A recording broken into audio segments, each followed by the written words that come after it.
Hola, ¿qué tal? Un cordial saludo. Bienvenidos a Actúe en Derecho, el programa jurídico del canal TRO. Hemos iniciado en esta primera temporada este hermoso proyecto dedicado a ustedes, a la comunidad, a escucharlos, a tratar cada una de esas situaciones y esos casos en los que solamente la denuncia no es suficiente, donde es fundamental que usted entienda qué es lo que debe hacer en derecho y, por supuesto, asesorarse de un abogado que los traemos al set para que usted tenga la claridad sobre cómo manejar cada una de esas situaciones en soporte legal. Conmigo está la doctora Marlene Murcia, la abogada titular, quien va a estar trabajando en conjunto con ustedes todas estas temáticas que vamos a presentar aquí en Actúe en Derecho. Doctora Marlene, un cordial saludo.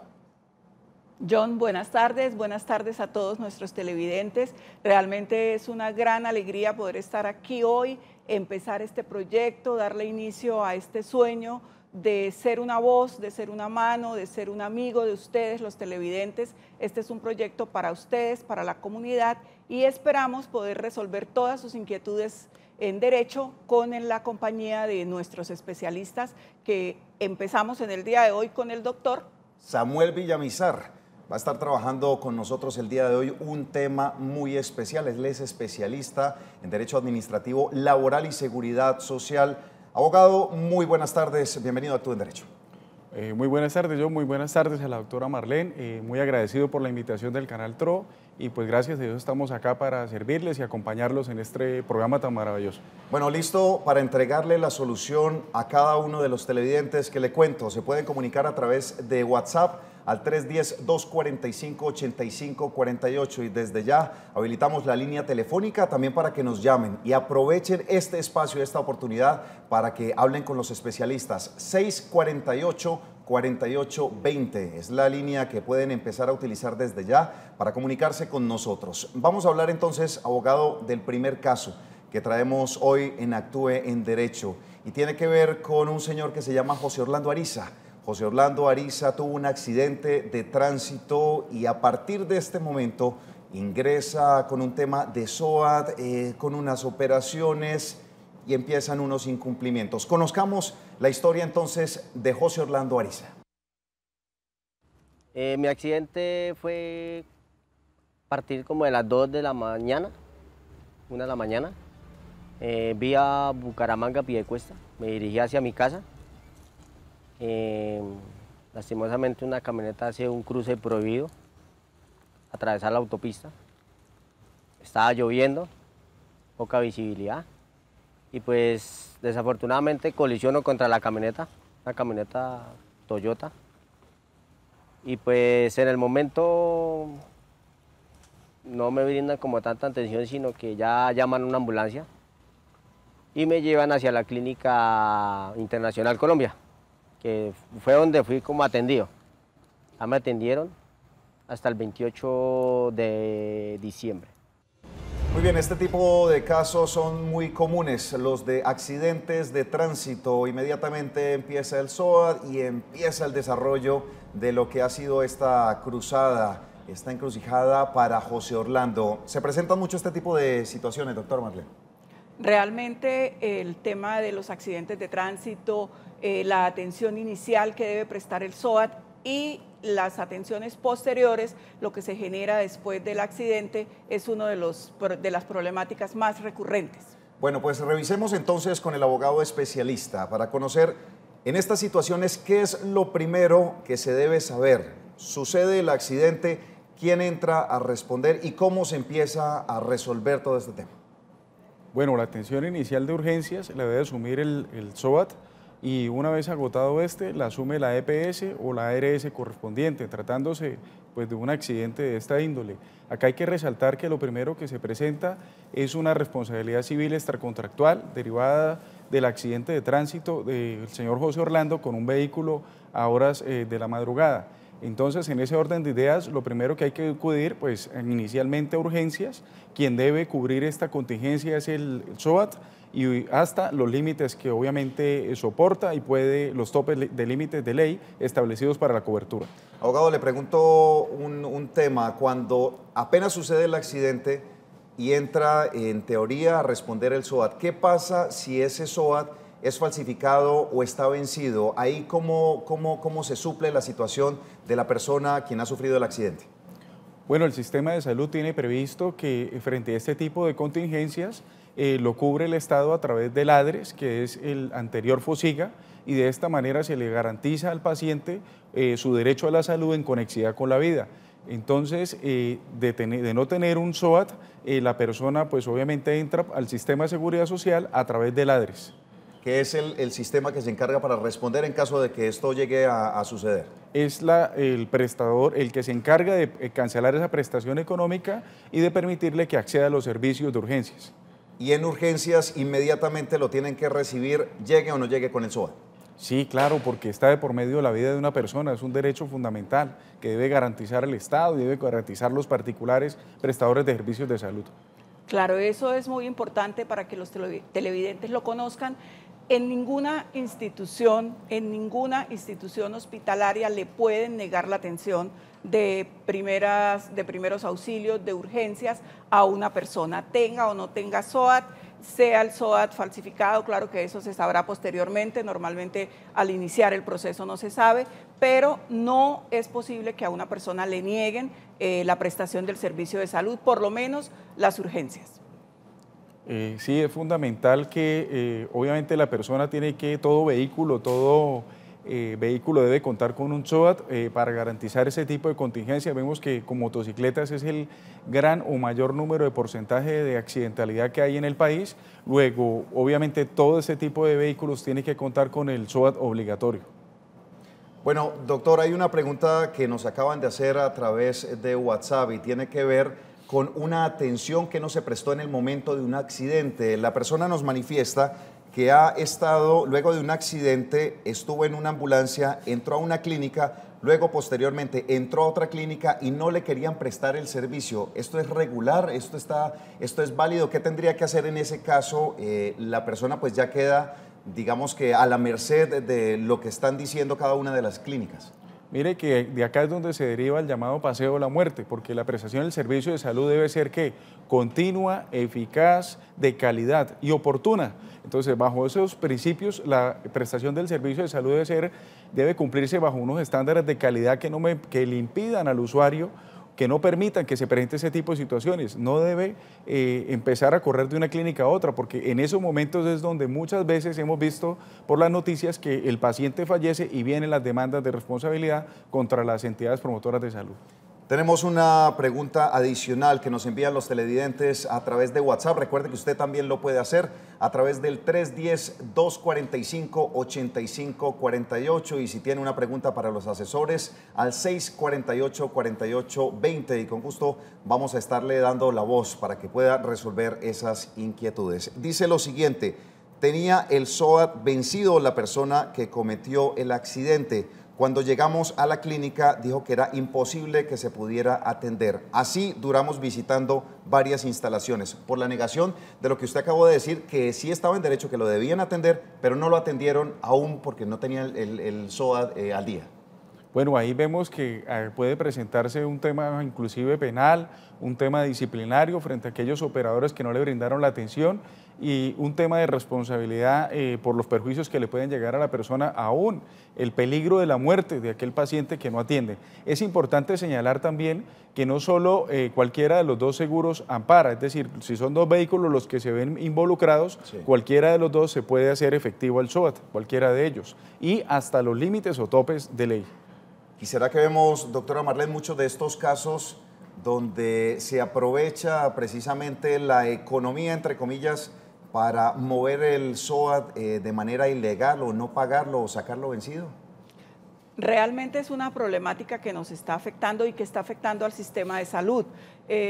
Muchas personas compran un SOAT falso o dejan que el SOAT se les venza, consideran que es un gasto innecesario, pero no saben el beneficio o no saben el daño que se está haciendo y el beneficio que se está perdiendo por tener un SOAT vencido o por comprar un SOAT falso tratando de, entre comillas, ahorrarse algún dinero. El SOAT no es para los conductores, ¿no? El SOAT es para los terceros y eso es lo que a veces les cuesta un poco a quienes les toca cancelar este valor.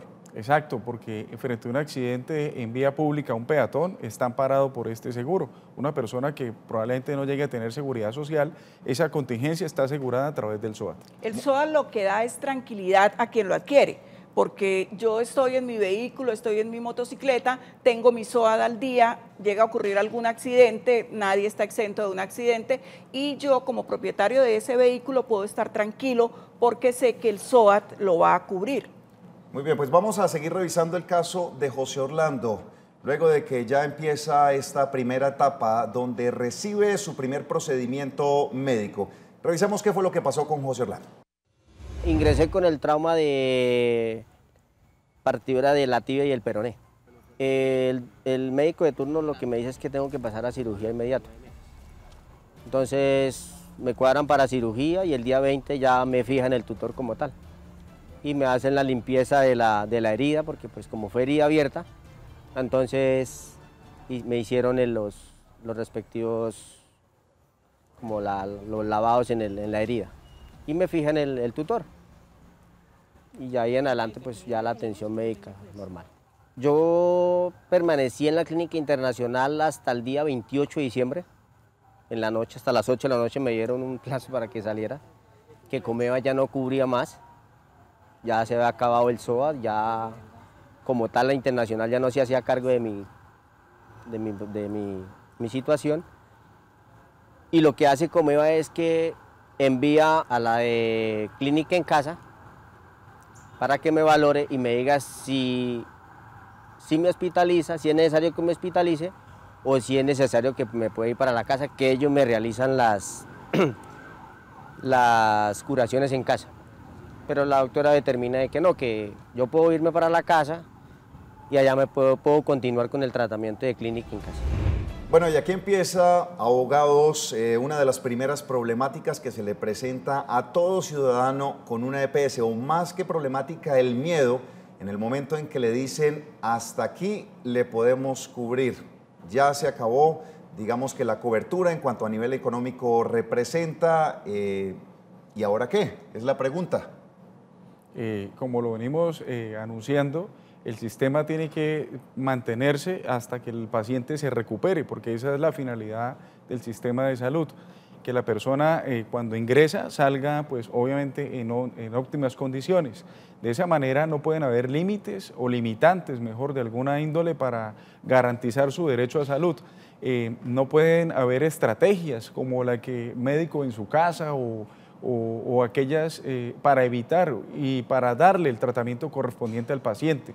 Independiente de la EPS, lo que se debe garantizar y lo que está de por medio es un derecho fundamental, que es el derecho a la salud. Eso es lo que debe primar, ¿no?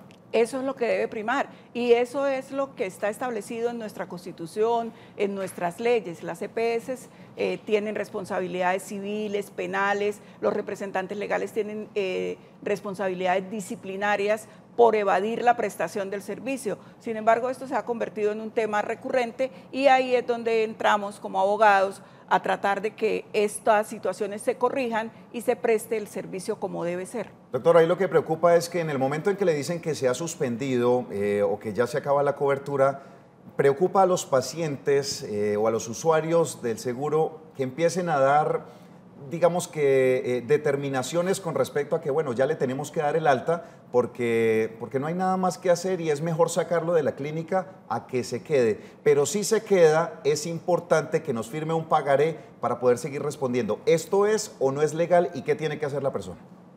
Bueno, lo primero que hay que decir es que el sistema de seguridad social en salud es muy completo y este sistema no trae o no deja vacío alguno. Si la persona agotó la totalidad del SOAT, inmediatamente empieza la EPS o la ARS correspondiente, de tal manera que no existe la posibilidad de un pagaré frente a este tipo de situaciones, porque ya el riesgo está debidamente definido en la ley para garantizarlo. Sin embargo, pues se pueden presentar situaciones donde le obligan muchas veces a los pacientes. Considero yo que esta no es una sana práctica. ¿Pero lo tienen que pagar o no lo tienen que pagar? Es la pregunta, porque es que eso es lo que les afecta, porque dicen, es que a mí me están obligando prácticamente a que firme, porque si no me van a quitar la prestación del servicio. La respuesta es no, porque para eso está la garantía a través del sistema de seguridad social, a través de la EPS o ARS correspondiente. Bueno, tenemos una pregunta en WhatsApp a esta hora de la tarde a través del 310-245-8548. Dice lo siguiente: muy buenas tardes. El pasado sábado llevé a mi hermana al hospital debido a un accidente que se presentó. En el hospital no quisieron atenderla porque el SOAT había vencido y ella no cuenta con seguridad, con seguro médico. ¿Qué puede hacer en esta situación? Muchas gracias. Aquí es otro planteamiento. Aquí hablábamos en el primer caso de una ambulancia que estaba recorriendo las diferentes clínicas para mirar si lo atendían o no por el SOAT. Ahora, está la siguiente situación. Acá tuvo un accidente, no tiene, el SOAT está vencido y además de ese no tiene seguridad médica. Bueno, reiteramos, la atención debe ser primordial al paciente para estabilizarlo y garantizar su derecho a la salud en conexión con la vida. Y de esa manera, pues, el sistema de seguridad social tiene que mirar a través de la figura de no vinculados, que llaman ellos, para poder garantizar y cobrar ese servicio y obviamente de esa manera no va a quedar huérfano ese pago de los servicios o las prestaciones correspondientes que le cancelen con ocasión de la atención de ese paciente. Ojo, si no lo atienden, las personas tienen que dejar la debida constancia y los formatos y exigirlos que establece una circular de la Superintendencia Nacional de Salud con respecto a la negación de servicios para poder que esa entidad promotora de salud o prestadora de servicios de salud sea sancionada. Tenemos una llamada a esta hora de la tarde en Actúe en Derecho. Muy buenas tardes, ¿con quién hablamos? ¿Aló? Muy buenas tardes, ¿con quién hablamos? Con Félix Sierra. Hola, don Félix, muy buenas tardes. Cuéntenos, ¿cuál es la pregunta para los especialistas? La pregunta es para saber si una persona que busca empleo en casa de familia, que dice ser desplazada, se le puede, como yo entiendo, lo que yo he escuchado es que no se puede tener una persona sin los seguros profesionales, ¿sí? Entonces lo que yo entiendo es que si esa persona pierde al asegurarla con los riesgos profesionales y el seguro médico, pierde las garantías de que le dan a los desplazados, o de lo contrario puede trabajar sin seguro. Ah, bueno, esa es una muy buena pregunta. ¿Ahí le afecta de en ninguna algo? manera, ¿no? Porque la condición de desplazamiento la originó un hecho, pues, producto del conflicto armado interno en nuestro país, y esa condición no se pierde con el hecho de tener toda su afiliación al sistema de seguridad social. En el caso particular donde la persona va a estar afiliada a la salud o a la pensión, entonces hay una circular por ahí que sacó el Ministerio del Trabajo donde autoriza para que ese tipo de personas siga en su ARS correspondiente y de esa manera, pues por decirlo así, no pierda, entre comillas, su derecho y siga manteniendo esa calidad que tiene como víctima del desplazamiento. Es más, es necesario que saque la seguridad social, no es opcional. No, no es opcional. Ninguna persona debería trabajar sin seguridad social. Es un riesgo para la persona que la contrata y para quien presta el servicio. Muy bien, son las 2 de la tarde, 20 minutos. Vamos a hacer una pausa comercial y seguiremos analizando el caso de José Orlando Ariza. Recuerden, ustedes pueden seguir comunicándose con nosotros al 648-4820 para hacer las preguntas a los especialistas y enviarnos su WhatsApp al 310-245-8543. Ya regresamos.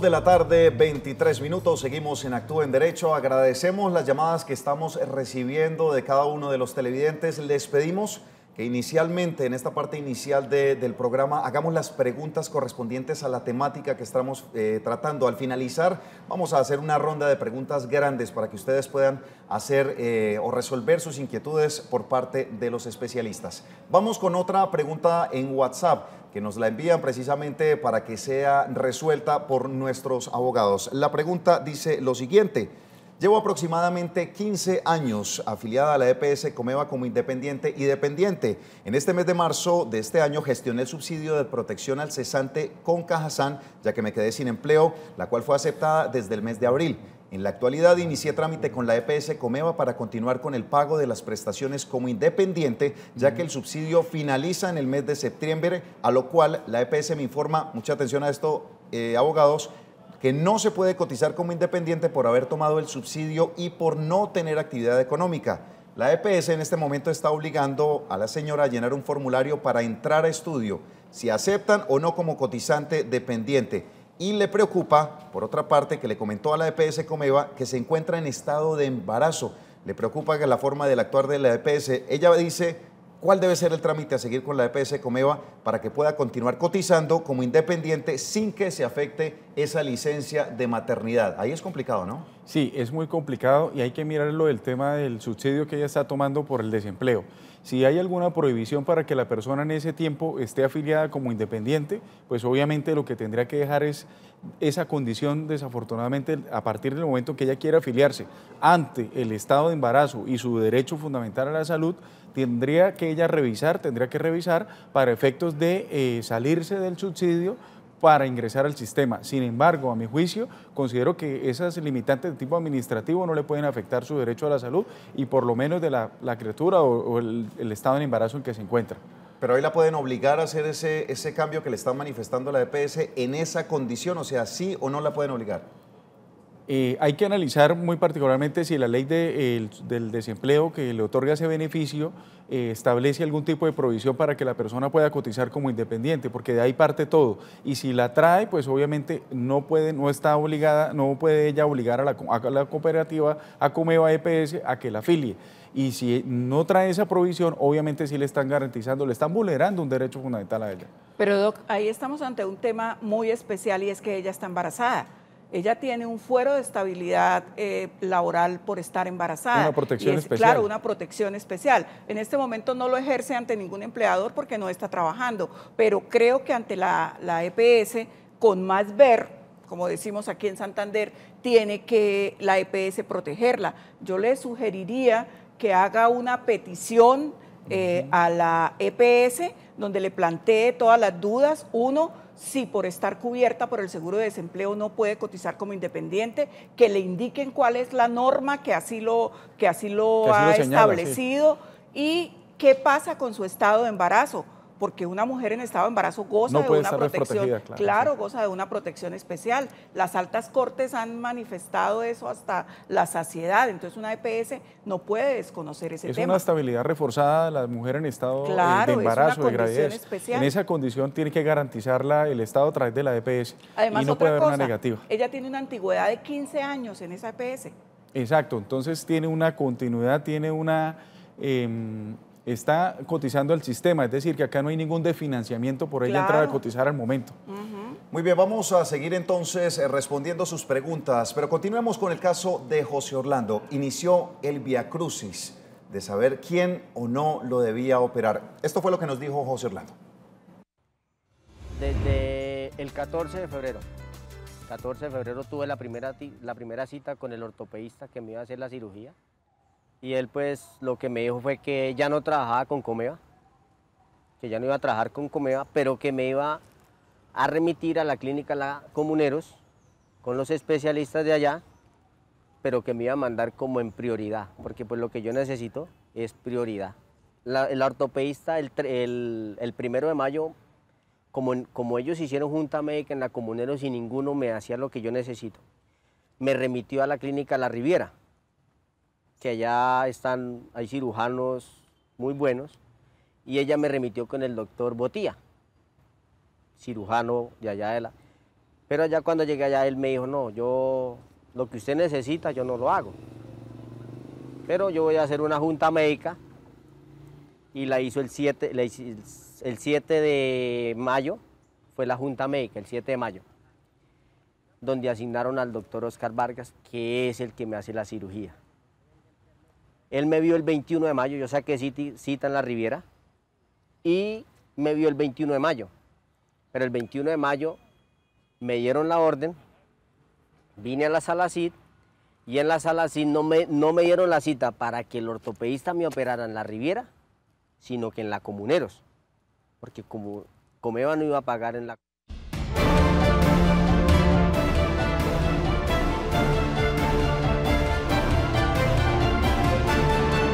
2 de la tarde, 30 minutos. Usted se puede comunicar con nosotros al 648-4820. Doña Otilia Chacón, muy buenas tardes. Bienvenida a Actúe en Derecho. Buenas tardes, doctor. Es para hacerle una pregunta. Por favor. Mire, es que a mí me atropelló una camioneta, entonces me pusieron una cantidad de tutores. Yo ya llevo 3 meses y medio y el doctor me dio la orden para retirármelos. Pero resulta que cuando fueron a registrar la orden en la EPS, allá me dijeron que, ay, eso es demorado, eso es de 1 mes a mes y medio. Entonces, ¿yo qué tengo que hacer ante ese caso? Cuénteme, ¿cuál es su EPS?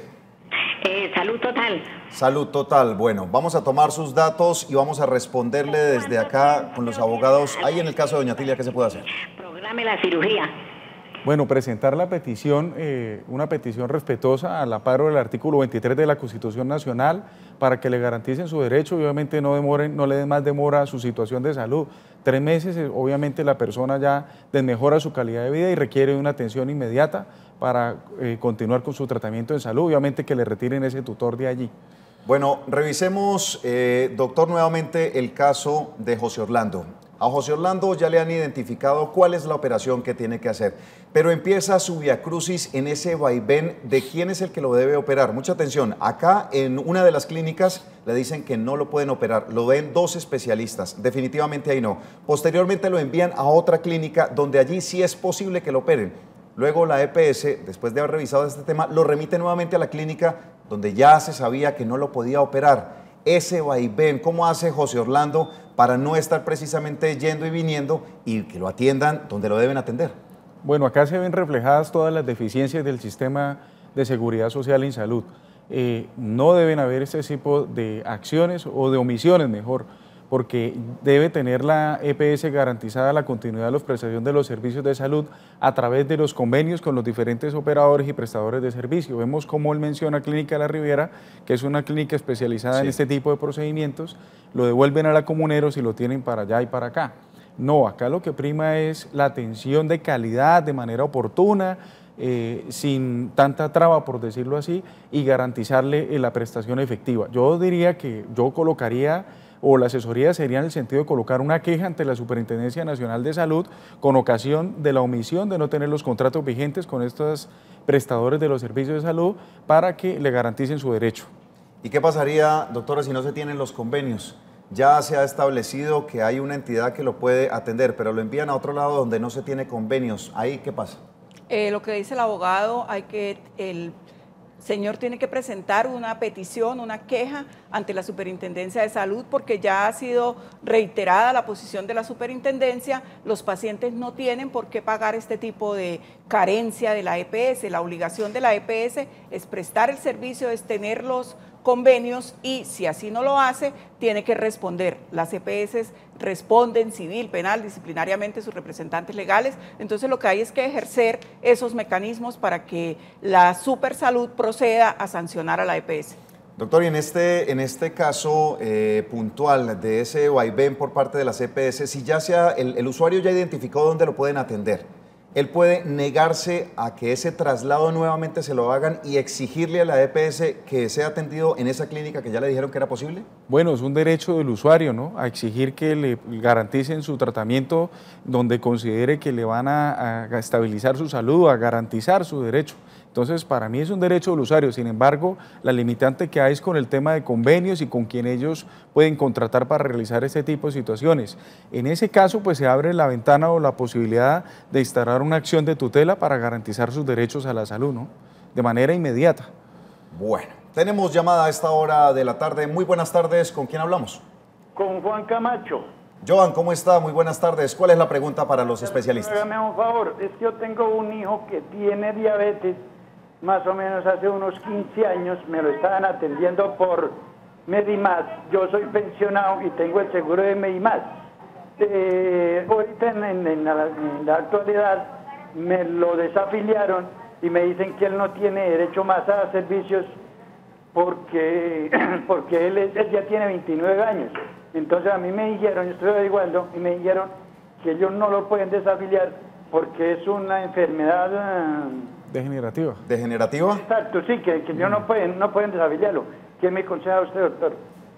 Bueno, hay que conocer la historia clínica del joven que menciona, pero obviamente frente a su estado de salud hay que garantizarle su derecho a la salud como tal, y la persona obviamente si tiene inclusive de pronto algún antecedente por vía judicial donde lo hayan declarado esa incapacidad que pueda llegar a tener, para poder garantizarle, porque obviamente el tema de la seguridad social se garantiza al igual que los alimentos hasta los 25 años o aquellas personas que dependan económicamente respecto de ellos. Si el hijo depende económicamente, está en una condición de vulnerabilidad, obviamente tendría que entrar a revisarse para garantizarle su afiliación como beneficiario. Muy bien, tenemos a esta hora también otra pregunta a través de WhatsApp al 310-245-8548. Dice, muy buenas tardes, quisiera saber el proceso que debo realizar si durante más de un año estoy en el programa, perdóneme. Dice, buenas tardes, tuve la Equidad Seguros, no le ha pagado a mi esposo la amputación de la primera falange del dedo anular de la mano derecha. El 15 de septiembre ya son 2 años. ¿Qué debo hacer? No le ha pagado, ¿y por qué contingencia ingresó la persona? Dice, buenas tardes, Seguros La Equidad no le ha pagado a mi esposo la amputación de la primera falange. No hace aclaración sobre por qué fue esa amputación. Bueno, primero hay que mirar por qué fue que está pidiendo la reclamación de esta prestación económica. Obviamente, si es por el SOAT, debe acudir a interponer ya las acciones judiciales correspondientes y agotar la reclamación administrativa ante la aseguradora, quien dentro de los 30 días siguientes a la reclamación debe pronunciarse respecto de si acepta u objeta el pago correspondiente. Y una vez obtenido esto, pues ya iniciar o dar vía libre a la conciliación prejudicial y la demanda correspondiente. Inicia el proceso, abogado, de José Orlando, después de este vaivén de revisar qué puede hacer ante la ley e impone su primera tutela. Así fue este proceso. Lo que necesito en el momento no me lo ha hecho. O sea, no me ha cubrido todavía. No me ha cubrido la necesidad de decir, este muchacho tiene esta infección, digamos, lo que le decía la osteomolitis crónica, que ya es una infección de que es grave, de que se necesita la cirugía prioritaria, urgente, pero como ella no autoriza. Me tocó llegar a la instancia de colocarle la tutela. La coloqué el 13 de junio. Salió a mi favor el 26 de junio. El fallo salió a mi favor. Le dieron un plazo a Comeva de 48 horas para que me diera un cumplimiento, de los cuales no cumplió. Le dieron unos días más, no cumplió. Entró en desacato, no cumplió el desacato. Se volvió a hacer como otro proceso más de otro papeleo y tampoco respondió nada. Y lo que respondía Comeva pues no era como el soporte como para decir no se le puede hacer eso, no se le puede, no. O sea, no dio como algo claro, concreto, sino que no. O sea, no, y que espere, y nosotros lo llamamos y nada. Y esta es la fecha y no ha llamado. Tengo radiografías del 1 de enero y si comparamos las radiografías del 1 de enero a la comparación del 21 de agosto y las comparamos, hay un deterioro bastante amplio, donde por lo menos digamos se observa que hay una pérdida, mejor dicho, bastante. O sea, ya no es digamos que se está muriendo, sino que ya está muerto. Y si la comparamos con la del 1 de enero, que fue como la primera que me hice, el hueso todavía tenía vida, o sea, se podía recuperar. Pero debido al proceso de que no se ha hecho nada y no se le ha podido hacer nada, está perdiendo, está muriendo. Y si lo seguimos dejando avanzar, entonces se va a perder toda la parte del hueso. Bueno, abogados, él coloca una acción de tutela que es respondida 10 días después para que se ejecute 48 horas posteriores, pero esto nunca sucede. Yo les pregunto, ¿es o no es una burla las tutelas en este momento para las EPS? Bueno, primero hay que decir que es una orden judicial y basados en eso es una orden de obligatorio cumplimiento, es decir, esto no es un juego, esto es una orden de una autoridad judicial que se cumpla dentro de un término perentorio. y ante el cual, frente a las omisiones, proceden los incidentes de desacato y obviamente con la sanción de arresto para los representantes legales de la entidad. Lo que pasa es que muchas veces ya frente al cúmulo de incidentes de desacato de los jueces hay mucho represamiento también y hay que esperar obviamente que el juez valore y le corra traslado de esa queja o ese incidente a la EPS para que se manifieste y en muchas ocasiones dentro de ese término de traslado se soluciona la situación, pero acá por el contrario no ha pasado. Entonces también vemos que se abre la ventana y una posibilidad para demandar aún penalmente por un fraude de resolución judicial, ¿no? Aquí ya el televidente lo que debe hacer es iniciar paralelamente las acciones ante la Supersalud, la jurisdicción penal, la acción de tutela y mirar la posibilidad también de iniciar una acción de responsabilidad médica. Exacto, porque es que ya empezamos a ver que ya hay un deterioro, una merma en su calidad de vida, ya el hueso está muy deteriorado, ya como él dice, desde enero al día de hoy han transcurrido más de 8 meses, entonces no es posible que una persona con un tutor allí se mantenga ante la ineficiencia o ante la indebida oportunidad por parte de la empresa prestadora de servicios de salud. 2 de la tarde, 41 minutos, tenemos a esta hora llamada don José Orejuela, cordial saludo, buenas tardes, ¿cuál es su pregunta? Aló, buenas tardes. Su pregunta, por favor, buenas tardes. Es para preguntarle a los doctores qué debo de hacer para que Comeva me cumpla con unas operaciones. ¿Qué tipo de operaciones, don José? Me tiene que operar de una catarata en una vista, que me tiene casi ciego ya. Y me están tomando el pelo ahí, ahora último me dijeron que no, que ya no con Comeva nada, allá la óptica esa, que no, que tenía que buscar otra parte. Y fui a Comeva y me dijeron que no había convenio, que nada, que fuera ahora en septiembre a ver. ¿Cuántos años tiene usted, señor Orejuela? ¿Cómo? ¿Cuántos años tiene usted? Yo tengo 77 años, señor. Bueno, muchas gracias por su llamada. Y tengo 18 años de estar pagando seguro allá. Bueno, ahí está. Mire, una de las situaciones que se están presentando, como en el caso del señor Orejuela, es la falta de convenios. Le dan una autorización para este viernes, usted va el viernes y allí le dicen, se acabó el convenio. ¿Qué hacemos entonces? Y lo otro es también que le colocan unas fechas de vencimiento que ponen al paciente a ir varias veces porque obviamente se vence muy rápido y no alcanzan a aprobarle el tratamiento quirúrgico o el procedimiento que le vayan a realizar. ¿Qué va a hacer el señor José? No, que se interponga una acción de tutela porque sus derechos fundamentales están vulnerados a la salud. Es una persona de la tercera edad, tiene una condición especial que merece ser protegida a través de una acción de tutela, que se dirija a un consultorio jurídico, a la Defensoría del Pueblo, para que interponga una acción de tutela pertinente, obviamente se le garantice su derecho y se le realice su procedimiento de catarata que tiene pendiente. Hablemos un poco de la acción de tutela, doctora Marlene. ¿Qué tan difícil para una persona del común es crear este documento? ¿Lo pueden hacer descargándose una plantilla en internet o es necesario ir a un consultorio jurídico, buscar la asesoría de un abogado? ¿De qué manera se debe realizar para que sea interpuesta de manera correcta? La acción de tutela es uno de los mecanismos más ágiles con que contamos actualmente. No tiene ningún tipo de requisito especial, se puede interponer de manera escrita a mano por el mismo paciente y están en la obligación de recibírsela a los jueces de la República. Puede acercarse a un consultorio jurídico o puede acercarse a la Defensoría del Pueblo, pero no tiene ningún requisito especial. Si hay algún avance dentro de la Constitución del 91 y una protección casi muy rápida y eficiente en el sistema judicial es a través de las acciones de tutela. Y hay que agregarle algo, y es pedir o solicitar las medidas cautelares frente a un inminente riesgo, frente al deterioro de la salud bastante agravado. Una persona debe proceder a interponer la acción de tutela y solicitar la medida preventiva o la medida cautelar para garantizar ese derecho en el menor tiempo posible, casi que a la admisión de la demanda de tutela, que es dentro de las 12 o 24 horas siguientes a la presentación de la misma.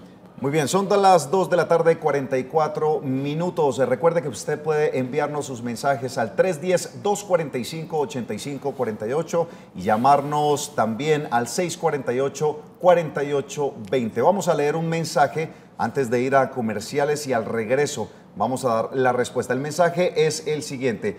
Muy buenas tardes, quisiéramos conocer el proceso que debo realizar al momento o durante, porque llevo más de un año, estoy en el programa de planificación familiar de mi EPS y salgo embarazada, teniendo en cuenta que no estoy preparada ni física, ni económicamente, ni psicológicamente. Tengo 5 hijos, tengo un hijo de 15 meses, y nuestra situación no es la mejor. ¿Qué debo hacer? Me dicen que puedo colocar tutela, otros procesos, pero para mí el aborto no es una opción. Agradezco a ustedes, especialistas, me puedan colaborar con esta situación. ¿Qué le contestamos, doctor?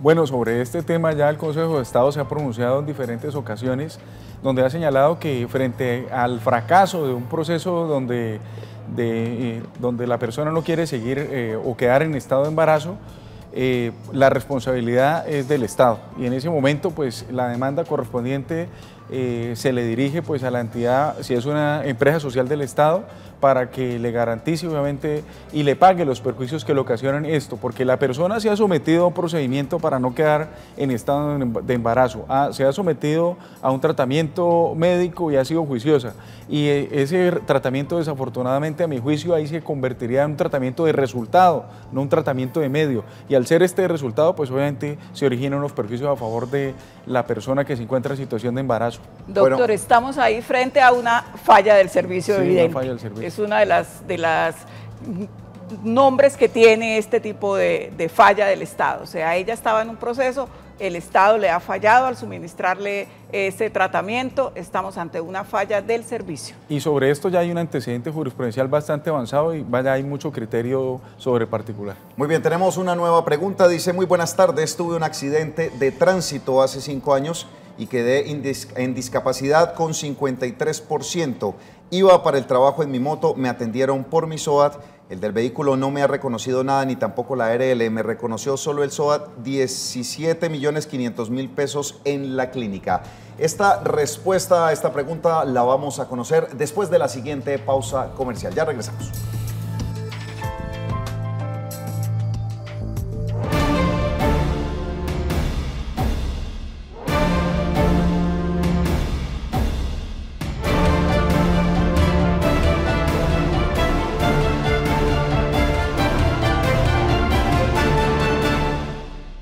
Continuamos en Actúe en Derecho. 5 años, hace 5 años tuvo un accidente y quedó con 53% de discapacidad, era lo que nos decía antes de ir a comerciales el televidente. 53% de pérdida de su capacidad, ya debería estar pensionado, ¿cierto, sí, doctor? Superior al 50% de origen común tiene lugar al beneficio de la pensión por invalidez, obviamente, sí, señora. Si el accidente fue de origen laboral, a través de la ARL, si fue de origen común, porque parece que fue antes de llegar a su sitio de trabajo, por la EPS, pero ya debe estar pensionado. ¿Iba en moto al trabajo? Sí, iba en moto al trabajo. No entra dentro de la ARL. No es un accidente de origen laboral, porque es que el único que es de origen laboral es aquel que el empleador me pone el transporte de la casa al trabajo. Muy bien, vamos a finalizar con el testimonio de José Orlando. ¿Cuáles han sido las consecuencias precisamente de lo que ha venido sucediendo y que le ha afectado personalmente? Antes de conocer esto, tenemos una llamada a esta hora de la tarde. Buenas tardes, adelante. Sí, buenas tardes. Señor Sotero, cuéntenos, ¿en qué le podemos ayudar? ¿Cómo está? Bien, muchas gracias. Sí, señor, adelante. Bueno, pasa lo siguiente, mi esposa la operaron el 18 de julio, ¿sí? Sí. ¿Aló, me escucha? Claro que sí. Sí, el 18 de julio la operaron. Sí. Como a los 15 días tocó volverla a llevar a la clínica de urgencias. De urgencia porque le dio un preinfarto, ¿sí? Sí. Entonces, bueno, allá la canalizaron, la tuvieron allá como 2 días más y bueno, otra vez para la casa, bueno, listo. Entonces, bueno, seguimos con el problema, que nos lo trajeran para la casa, que todas esas cosas. Les dije yo, miren bien, porque esto es una cuestión de que es un marcapaso, que no se sabe si quedó mal puesto o qué es lo que pasa. Entonces, el 21 de agosto tenía la cita que llaman cita de control, ¿no? Que ya, pues, para ver cómo había quedado el marcapaso puesto y toda la cosa. Entonces, bueno, llegamos allá, mi esposa le dijo, doctora, vea, a mí me pasa esto, yo me siento mucho desaliento, siento mucha cuestión, me trajeron aquí, mi esposo me trajo aquí hace 15 días aquí a la clínica porque me dio un preinfarto. Bueno, entonces ella le dijo, vaya, mándaseme tomar este examen del tórax y ahí sabemos qué es lo que pasa. Sí. Sí, preciso, yo me bajé rapidito al primer piso con ella y le tomaron el examen la radiografía del tórax, y ahí se ve, señor periodista, cómo está el aparatico, que son de 2 cables y un cable está suelto. Okay. Yo les dije, bueno, miremos bien, porque entonces yo, ¿qué hago? No, que llévesela para la casa. Le dije, pero es que miremos bien, porque es una cuestión de que es del corazón, no es de una pierna ni un brazo. Les dije así, ¿sí? Bueno, difícil la situación que en este momento nos dicen, precisamente la falta de atención, digamos que completa para darle solución. Sí, habría que mirar obviamente la posición del médico tratante, porque es responsabilidad de él si manda a una persona en un estado de gravidez y fallece, por decirlo así, o en el peor de los escenarios. Entonces, es una responsabilidad de la clínica, y yo lo dejaría obviamente de presente al momento del retiro del paciente, porque yo no puedo asumir, o el paciente no puede asumir esa responsabilidad, la tiene que asumir obviamente quien es el competente, el médico tratante especialista, quien se atreve a dar una orden de salida a un paciente en una situación crítica, ¿no? Abogado, conozcamos finalmente qué fue lo que pasó con José Orlando y cómo ha cambiado su vida después de esta situación que ha estado viviendo, infortunadamente, por una negligencia en la EPS. Si llego a salir afectado de toda esta situación, pues el actual responsable, pues digamos, ha sido por parte de la atención médica. ¿Por qué? Porque no se hizo ningún procedimiento rápido para poder curar esto. Pues sí, yo la verdad, pues lo único que necesito es que Comeva en realidad me aclare esta situación para yo poder volver a hacer mis labores actuales. Me ha afectado con mi familia, ya no comparto lo mismo como era antes. Ya no puedo hacer lo mismo que hacía con mi hija, de salir un fin de semana y vamos al parque, vamos a comer el helado, ya de que jugaba fútbol. Me gusta mucho el fútbol, microfútbol. Ya no lo puedo hacer. Me gusta mucho el deporte. Ya prácticamente me veo frustrado en esto y me veo más que mi hija, que también sufre, mi familia, mi esposa. El daño en la vida de José Orlando. Aquí, abogado, para cerrar entonces, la recomendación, ¿cuál es la asesoría para José Orlando en lo que le queda de este proceso? Bueno, yo me atrevería a decir acá para concluir que se abre una posibilidad de una demanda de responsabilidad médica, como la doctora también acá lo estaba señalando, y agotar todos los mecanismos frente a la Superintendencia Nacional también en Salud, colocar la queja correspondiente porque ha habido una omisión evidente y de bulto. También seguir insistiendo con el incidente de desacato, mirar la posibilidad aún por el área penal de instaurar una acción penal por fraude de resolución judicial frente al incumplimiento de esta orden de tutela, y obviamente valorar, porque muy bien el tema de los perjuicios, como usted lo mencionaba, daño a la vida de relación, así se llama en derecho, porque la persona ya su calidad de vida se ha deteriorado y no ha podido realizar aquellas cosas que hacía normalmente en su diario vivir, y que probablemente después de que le retiren ese tutor tampoco los podrá realizar. Bueno, José Orlando tiene 3 escenarios posibles.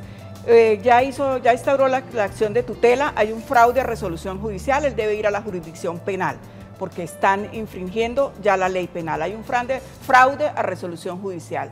Debe iniciar el proceso de queja ante la Supersalud y debe ir mirando, recogiendo las pruebas y todo para iniciar una posible demanda de negligencia médica, de responsabilidad médica. Esos son los 3 escenarios que tiene nuestro televidente, la persona que estábamos viendo presentar su caso. Y puede recurrir a un consultorio jurídico o puede recurrir a la Defensoría del Pueblo, o de pronto para la demanda de responsabilidad civil ya debe contratar los servicios de un profesional.